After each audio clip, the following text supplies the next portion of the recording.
Buenas noches, yo se lo digo siempre, ustedes no saben lo que pasa siempre detrás de estas bambalinas, detrás de estas cámaras o al lado cuando esto está apagado y ustedes no nos pueden oír, es impresionante, si ustedes se enterasen, vendrían aquí. A ver lo que está pasando, ¿verdad que sí, Rafa? Sí, buenas Madre noches, mía, buenas Mariola, noches. ¿qué tal? Pues Tenemos nada, que irnos a Lea esta semana, ¿eh? sí, Aunque Fernando no nos ha llamado, sí, pero yo creo que podríamos una hacer tertulia. así una tertulia Sí. de este estilo. Lo que comentabas por fuera de cámara, pues tertulias, comentarios, Sí, cositas. chismoteos que Sí. no se pueden decir claramente, cosas que, No, hay como en cosas todo en la vida, ¿no? Que oyes, que dices, que dicen, que puede ser, algunas cosas ya se enterará la gente, pero bien, así que Como nada. alguien me dijo una vez, hay que hacer un alma cofrade deluxe. Sí, Vamos a hacer un alma cofrade deluxe, pero más que nada porque muchas veces lo que se oye en la calle, hay cosas que sí, hay cosas que no, hay cosas que uno ve una realidad, pero resulta que la realidad es otra, o viceversa. Y bueno, pues aquí estábamos hablando de, bueno, pues de cosas muy interesantes que, bueno, pues poquito a poco yo siempre digo que luego el tiempo pone a cada uno en su lugar y siempre las aguas terminan volviendo a su cauce después de los tsunamis, los terremotos y tal, luego vuelve todo a su lugar. Pero bueno, vamos a ver, cositas. Hemos tenido este fin de semana pasado, no el anterior, tuvimos lo del Cristo de la Buena Muerte. Ahora parece ser que hay un bajoncillo. El día 3 fue súper bonito lo de... ¿No estuviste? no estuve. No. Lo del acto de la corona de laurel que se le pone a los pies al Cristo de la Buena Muerte. Además recuerdo que iban moviendo al pobre don Pedro Herrero, que ya está ahí en la capilla del Cristo, y le han puesto unas rueditas y lo van moviendo y tal. Y bueno, pues fue un acto súper bonito. Muchísima gente, ya lo dije la otra vez, cada vez hay más gente en este acto. Estaba la iglesia a rebosar, San Nicolás, pero ahora tenemos así un pequeño paroncete y aprovechamos este paroncillo. Nos han llamado de Agustina, nos ha llamado su hermano mayor Iván, porque también van a presentar, porque hay muchas novedades este 2026 en la Semana Santa, no solo porque en principio es el último año de Alfredo Llopis y su junta, que no sabremos si se volverá a presentar o no en el tercer mandato. Pero bueno, no solamente por eso, sino porque bueno, pues hay imágenes nuevas, van a haber pues mucho cambio de bandas también, están habiendo unos cambios musicales brutales que ya les iremos comentando. Y bueno, pues entre todas estas cosas, pues también tiene que venir Rafa a seguir hablando pues de la cantidad de cosas que saben, entre ellas. ¿Qué tal? Muy bien. Sábado. Muy bien, si me permites, Ay, no, aquí hablando le de damos recuerdos, que lo estabais diciendo de que ahora hay un lapso de un paroncete, ¿no? Pero sí que se ha convertido otoño en esa época de no solamente las magnas o extraordinarias que están haciendo alrededor fuera de Alicante, ¿no? Sino también congresos, encuentros. Hemos tenido el encuentro provincial de Hermandades y Cofradías de la provincia, pero también el Orbe Salesiano, hemos tenido... ¿no? ¿Que no pudiste ir? No estuve. El Congreso Nacional de Hermandades Salesianas en Córdoba, que al año que viene será, Dios mediante, en Marbella, creo. Oh, sí. Pero también hace un mes estuvo el Congreso Nacional de Hermandades del Descendimiento, que estuvieron nuestros amigos y hermanos de Santa Cruz, estuvieron en Plasencia, donde se hizo este congreso, para traérselo aquí al año que viene. Por lo tanto, el año que viene, en estas fechas, en otoño, tendrá lugar este congreso de Hermandades del Descendimiento, ¿no? Es una época muy bonita, además de por estos movimientos que hay de encuentro. Bueno, tuvimos también el encuentro, lo de Elche, el encuentro de jóvenes cofrades y todo esto, sino el JOC. Sí, que arrancamos las hermandades con potencia, ¿no? Con muchas actividades, con cambios de bandas, como antes fuera de cámara con un amigo, hermano que estaba por aquí, lo estaba comentando, los cambios que van a haber en su cofradía. Nos estaba explicando y dando información de esta cofradía, de esta banda nueva que van a traer, que parece ser que es muy buena, casi con un alto porcentaje de profesionales en esa banda. Lo han presentado ya redes, o sea, que es la de lección de 90. Vale, entonces si lo han dicho. Lo han presentado en redes, sí. Parece ser que es una banda muy interesante, o sea, que todas las hermandades empiezan con ritmo, con ganas de trabajar, y lo que dices tú, se está llamado ahora el hermano mayor Iván también para presentar alguna cosilla, va a presentar. Sí, claro, sorpresas, pero bueno, desde luego, nosotros siempre lo decimos, que no No será porque no lo decimos nosotros cada 2 por 3. La Semana Santa nuestra en Alicante está viva. O sea, son los 365 días al año, ¿no? Con actividades prácticamente todos los meses, ¿no? Atrás queda esa época de las procesiones solamente, de domingo de Ramos al domingo de Resurrección, y ya está. Bueno, y ni eso, porque acuérdate, hasta hace 25 o 30 años solamente teníamos procesiones martes, miércoles, jueves y viernes. Algo más, Rafael. Algo más, fue en el 96. En el 96. 30 años. 30, uy, es verdad. Uy. Más o menos, ¿no? Sí. Domingo de Ramos. ¿El del lunes? No, No. Fue el sábado santo, víspera del domingo de Resurrección, a las 12 de la noche, que salió la procesión desde Santa María, con costaleros del Cristo de la Caída y de la cena, del Cristo de la Caída y de los jóvenes, porque no tenía porque era costaleros vuestro, sí. el paso Fue de la cena. cuando el resucitado luego estuvo todos los años, hacía, pues le tocaba una hermandad sacarlo hasta que se dieron cuenta que no había suficiente gente para sacar al resucitado. Bueno, ¿de qué hablamos hoy? Bueno, no, de lo tuyo. Cuéntanos, por favor, qué tal tu mesa redonda. A colación del sábado tuve el privilegio, me invitaron a una mesa redonda que hicieron en el encuentro.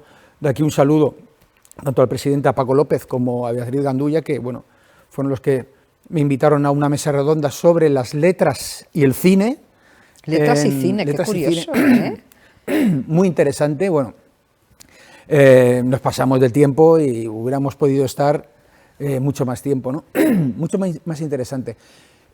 Hubieron algunos compañeros de mesa, como creo que fue el presidente de la Junta Mayor de Orihuela, que ahora mismo, que me perdonen, pero no recuerdo su nombre, presentó una serie de publicaciones que tienen en la localidad que es impresionante, ¿no? Yo me quedé, pues eso, que te quedas con las ganas de decir, ¿por qué en Alicante no tenemos... ¿Orihuela? Sí, que no tenemos estas publicaciones, ¿no? Aquí tenemos la revista, ya hicimos un monográfico en el invierno pasado sobre las publicaciones que tenemos aquí. 3 o 4 hermandades hacen una revista muy interesante, muy chula. Además tenemos la revista oficial de Semana Santa y poco más. Puntualmente, en alguna ocasión, pues hay alguien, algún particular, alguna cofradía que saca alguna publicación determinada, puntual, sobre una imagen, sobre no sé, algo en particular relacionado con la Semana Santa, pero ya está, no tenemos una serie de publicaciones de seguido, ¿no? Continuas, ¿no? Y eso quizás es uno de los problemas que tenemos. Yo siempre pongo el mismo ejemplo. En el mundo de los fogueres, entre hogueras y barracas tendremos 130, 140 comisiones. No, 56 barracas somos, 56 el barracas. El 90% de comisiones tienen su publicación. En el mundo de la Semana Santa, ¿por qué no? Bien, tú me puedes decir, claro, en el mundo de los fogueres hay un truco, una trampa. La mayoría se presentan, hacen una revista para conseguir una fuente de financiación, porque si lo haces en valenciano, bueno, es más o menos y hay bastantes premios. Bueno, pues a lo mejor habría que estudiarlo, ¿no? Hablar con las distintas entidades que puedan dar ese tipo de financiación. En fin, habría que ver el por qué no se publican en el mundo de la Semana Santa y en otras celebraciones de la ciudad, sí. Mira, una de las porque, cosas... vamos a ver, yo escribo en el mundo de los fogueres, soy un apasionado del mundo de los fogueres, como todo el mundo sabe, pero bueno, se está hablando desde el año 28, desde 1928. ¿De qué no podríamos hablar nosotros que llevamos 5 siglos? Entonces, claro, pero vamos a ver, Rafa. No, sí, pero te lo vengo a decir porque tenemos nosotros un campo de actuación enorme, que lo tenemos desaprovechado. Pero nosotros no podemos hacer como hace el mundo de las hogueras, que tú coges un llibret y la mitad del llibret o más, o por ejemplo el de las fiestas tradicionales, es anuncios. Nosotros siempre dijimos que en Semana Santa no quedaba bien tener un librito de Semana Santa con más de la mitad con anuncios, bueno, aunque me parece una tontería. Bueno, yo creo que se pueden ver posibilidades. La Hermandad del Cristo del Mar edita una revista, Vía Crucis, muy interesante, muy buena, con unos artículos excepcionales, y tiene publicidad, claro, pero no tiene más de la mitad de publicidad. No. Y está muy, ni tiene muchos artículos. Yo creo que tiene más artículos que publicidad. Sí que es verdad lo que dices, que hay algunas que, y yo he visto de fiestas tradicionales, que lo que no puede ser es que el 90% sean artículos. Las viste el otro día. Bueno, no sé Y el 10% sea a lo mejor uno o dos artículos. Pero uno o dos artículos a lo mejor de temática que no tiene nada que ver con las fiestas, ¿sabes?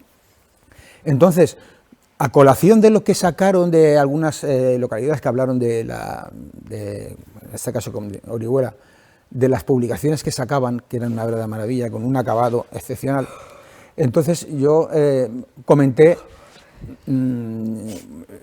quise llevar también la parte que me tocaba a mí un poco a la parte histórica, que era la parte que más puedo controlar yo, ¿no?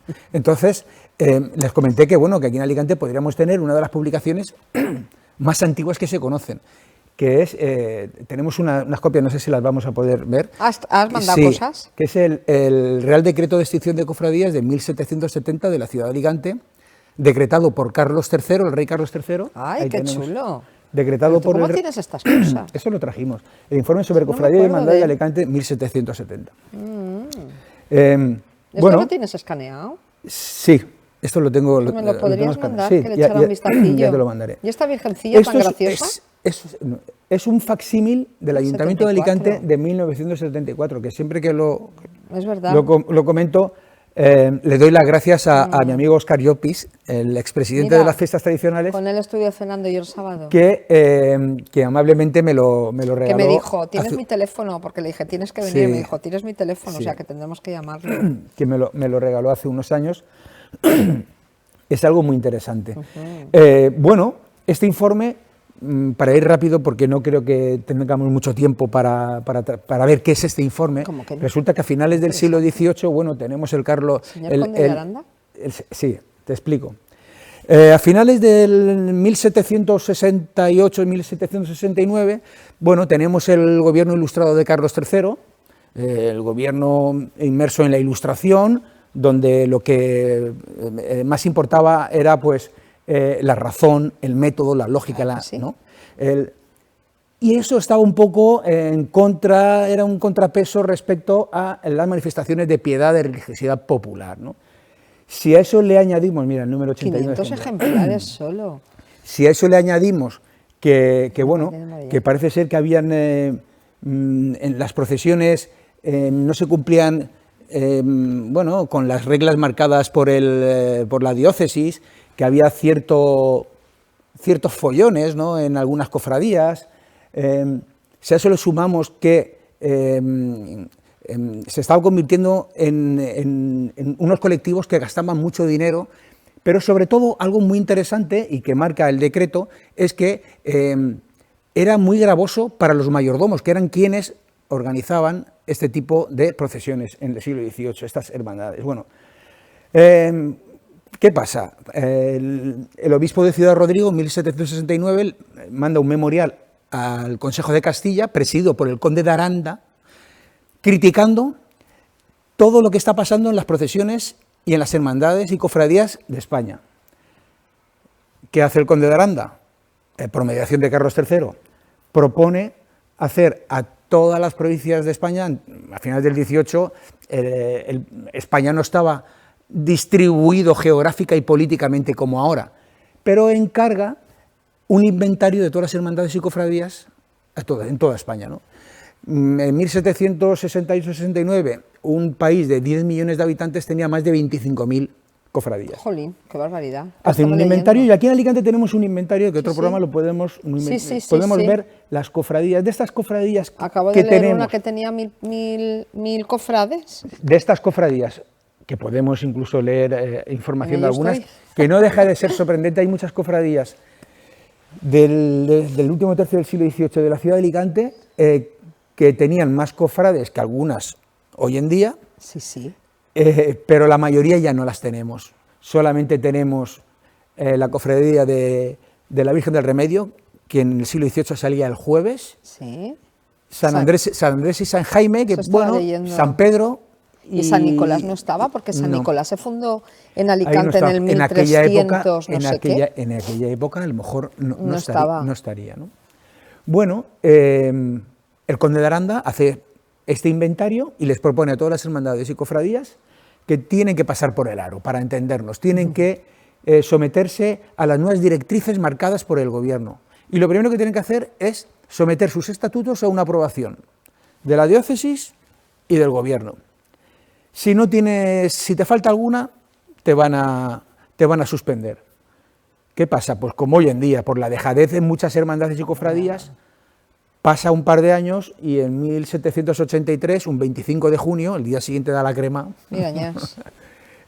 Carlos III decide unilateralmente suspender todas las cofradías. Las benditas almas del purgatorio. Si a eso le añadimos que la mayoría de las cofradías,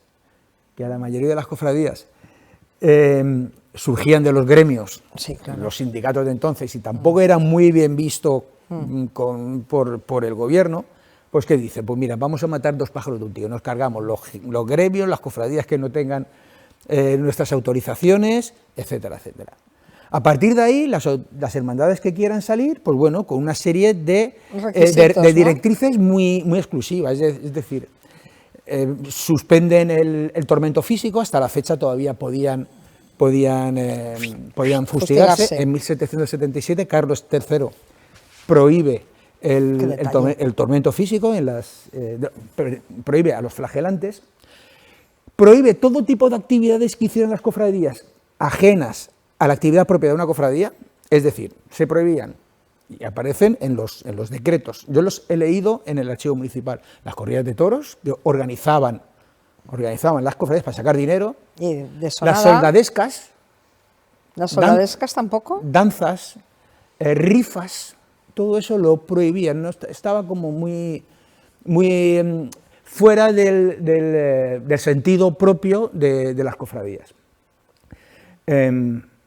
Pero hay una excepción con todas estas cofradías, las hermandades sacramentales. De hecho, una de las cofradías que hay aquí es la del Santísimo Sacramento, que tenía ciertos privilegios. ¿Por qué? Porque, por un lado, las cofradías sacramentales eran cofradías, la mayoría parroquiales, y estaban en la ciudad, estaban relativamente controladas por la diócesis. En cambio, el resto de cofradías normalmente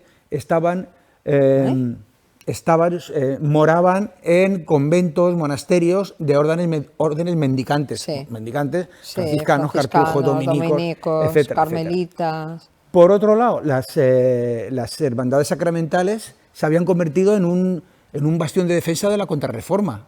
Unos siglos antes, tú lo sabrás, Mariola, mejor que yo. No, sí,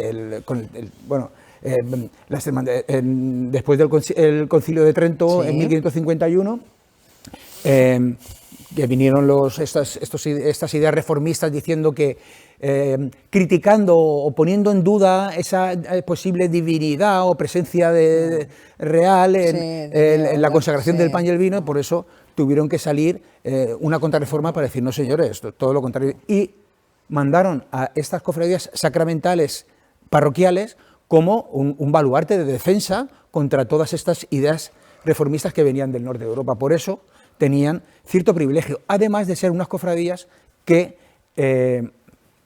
ayudaban al sostenimiento de la parroquia. De todas formas, si leemos la información de algunas de estas cofradías, la verdad que vemos que los hermanos pagaban una pasta. Bueno, para aquella época, una barbaridad de dinero. La equivalencia en euro no lo sé, porque hablan de sueldos, de reales valencianos, de cuartos, de... Pero ¿cuántas cofradías habían? Porque estoy leyendo que hay un montón. Sí, habrían unas 12, 14... Pero un montón, sí. Otra de las cosas que propone el Consejo de Castilla con este decreto, que, ojo, algo muy interesante, el decreto no ha finalizado, que no quiere decir que tenga que finalizar, sino que no... Es decir, claro, el decreto se abre, este decreto tenía una misión, que llegara un momento que se finiquitase, que se cerrase. Y no lo cerraron, curiosamente, o por olvido, o vete tú a saber, o porque el que lo tenía que hacer lo cambiaron. Se murió, no deja de ser una curiosidad, ¿no? O sea, que todavía está este decreto en vigor. Sí, no, bueno, está en vigor. En vigor ya evidentemente no, hay leyes posteriores que lo han anulado, ¿no? Pero que no deja de ser curioso que, lo que te decía antes, otra de las cosas que marcan el Consejo de Castilla a las nuevas hermandades y cofradías que quieran tener la aprobación para poder seguir procesionando en Semana Santa es, si procesionan algún otro día más, dejarlo solamente en uno. De ahí podemos ver el por qué aquí en Alicante perdimos la procesión del Jueves Santo, ¿no? Aquí tenemos documentación del siglo XVII que teníamos procesiones el Jueves Santo, y ya en 1819, cuando se retoma, ya no la tenemos, ¿no? Posiblemente a finales del XVIII, una de las cosas, es que no lo sé, eso es una suposición, no tenemos ningún documento que digan aquí en Alicante el Jueves Santo desapareció, sino que el decreto lo dice, el decreto de ámbito nacional, el decreto dice que una de las cosas, entre otras, era eliminar las procesiones del Jueves Santo. Pero no te dicen qué ciudades. De aquí el decreto, aquí en la corriduría o intendencia de Alicante, comprendía Alicante, Denia, Gijona, Orihuela, Aspe y alguna que otra ciudad más, algún pueblo más. Okay. Todo el decreto está, bueno, eso está traducido, esta es una maravilla, en el archivo municipal, sí que lo tengo, está publicado también en Google, también está en muchos sitios, ¿no? Este es cuando vino hace 2 semanas Juan Mamatas, presidente, el hermano mayor del Cristo de la Buena Muerte, comentábamos que, claro, sería interesante que el ayuntamiento o Junta Mayor, este tipo de publicación, sería muy interesante sacarlo y ver lo que... se reeditase de alguna manera, una reeditarse, ¿no? Fíjate, se reeditó en el 74. Pues fíjate, un facsímil ahora sería maravilloso. Ha pasado ya... algunos años. Es del 74 y yo lo tengo ya trabajadito. Sí. El conde de Aranda, presidente, junto con el conde de Aranda. Sí, el conde de Aranda, junto con el fiscal Campomanes, que fueron los que repartieron a diestro y siniestro, ¿no? Se da también otra característica, otra particularidad, que por cierto, en la revista oficial de Semana Santa del Ayuntamiento del año pasado, hay un artículo de Enrique Cutillas. Es un artículo, pero que es un artículo que recoge o que transcribe de un artículo de su padre del 2021. Y habla también un poco de gremios, de lo que pasó en la Semana Santa finales del 18, y habla también algo de lo que dice el decreto, cuando a finales del siglo XVIII se disuelven las hermandades, sobre todo las hermandades penitenciales, por no cumplir con las premisas que dicta el decreto o el conde de Aranda. Entonces todos sus bienes pasan a juntas de caridad, a Montepíos o a hermandades sacramentales. ¿Qué pasa en Alicante a finales del siglo XVIII? Dice Enrique Cutillas. Pues se da la paradoja de que hay hermandades sacramentales que salen a la calle con imágenes, con iconografía de hermandades penitenciales. Fíjate. Entonces se monta ahí un cierto guirigay hasta que el obispo, el famoso obispo Gómez de Terán, prohibió las procesiones durante algunos años. Okay. El Gómez de Terán tuvo hay algunos episodios interesantes que él se inmiscuyó en el tema de las procesiones. Okay. Este artículo de Enrique Cutillas también habla algo de estos episodios, como que él dictó que no se podían salir las procesiones más tarde de la puesta de sol y estas cosas, ¿no? Creo que ya, esto me suena que lo has dicho en alguna de las veces, sí. Lo de la puesta de sol me suena mucho. Es que es súper curioso. Por la noche no se podía procesionar y durante, hubieron hermandades que no le hicieron caso y al no hacer caso no tuvieron más remedio que no salir en procesión. Y luego es curioso, cuando fallece Gómez de Terán, al año siguiente el nuevo obispo propone al resto de hermanos y cofradías retomar de nuevo las procesiones como antiguamente, con los horarios que antiguamente tenían. Fíjate qué cosas. Bueno, pues nos vamos a ir a Publi, porque si Sidoja Rafa nos hace el programa entero y no hay parón de publicidad. Así que nada, nos vamos a Publi y venimos enseguida.